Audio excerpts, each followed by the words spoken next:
Hi everyone and welcome to this channel. My name is Penny and let's talk about the truth about cancer. This video is based on the book The Truth About Cancer. If you're interested, please check it out. When we are talking about cancer, let's first talk about the structure of our body. And our body is a very complex factory that operates to ensure our health and vitality. But when garbage starts to accumulate in this factory, whether from the pollution of food or air, then problems will start to emerge. And according to natural health expert Leonard Coldwell, when this happens, cancer serves as a self-protection mechanism that starts a garbage bag and puts a lot of bad stuff into it and locks it away, which prevents us from suffering from more severe damages. This is the truth about cancer. Since I have mentioned food safety, let's just dig in a little bit further. So most of you may be aware that there are toxins in our food systems, but most of you may not have calculated how much toxins are contained in our foods. So to answer this question, I visited the website of the National Library of Medicine and found this article that was published in 2022. And in this article, there was this table that shows the daily intake of cadmium, lead, mercury, and nickel among all the common food categories that all of us intake at some point during our day. So this table actually breaks down the average of intake for each chemical between men and women in micrograms. So we can clearly see that all of our favorite foods actually all contain these four toxic chemical categories. So at this point, you might ask, what about water? So as I was preparing for this video, I came across this article on the BBC's website. So this article was mainly talking about the per- and polyfluoroalkyl substance that widely exists in our environment is now being restricted in our drinking water system. In other words, we never restricted them in our drinking water before.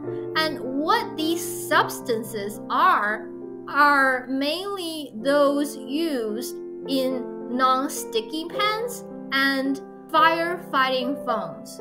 So as we are accumulating toxins from foods and water all the time in our body, when it reaches a pivotal point and it causes cancer, why are we still using treatments such as chemo that adds more toxins to our body? Isn't it time that we rethink how to treat cancer when we encounter them?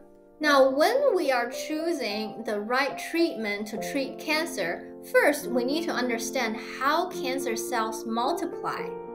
The reason why cancer cells can multiply so fast is because it stole the food from the healthy cells, which is glucose. And to stop this vicious cycle from continuing, we have to start intaking untreated and healthy food to wake up the self-restoring mechanism in our body. And chemo is just the treatment that kills this mechanism. So at this point, you might ask, if I have cancer, all I have to do is just to intake some fresh, unprocessed food to get better? Of course not. Cancer is an accumulation of toxins in your body, so in order to remove this cancer, you have to let out the toxins in your body. So here I'm bringing you a real case, and this is the grandmother of the author of the book, The Truth About Cancer. And she used this herb formula to live beyond 10 plus years over the life expectancy she was given on her cancer diagnosis. So let's see how she did it. Her formula, though, is very simple. It only consists of 4 types of herbs. 6.5 cups of chopped burdock root, 1 pound of sheep sorrel, 1/4 cup of slippery elm powder, and 1 ounce of Turkish rhubarb root powder. So burdock root has been used for many centuries, and it has been widely recognized as a herb that can clean the toxins in your bloodstream, and it can neutralize and channel out the toxins from your body.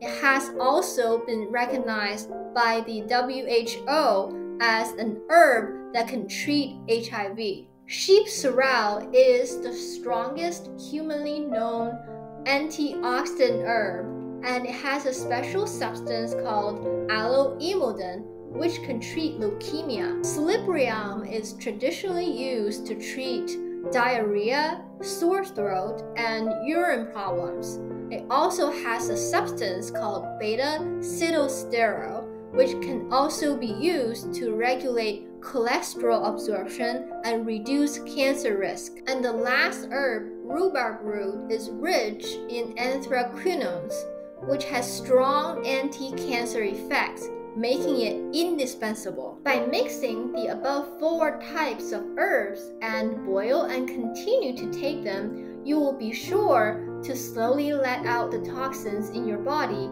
and free yourself from the troubles of cancer.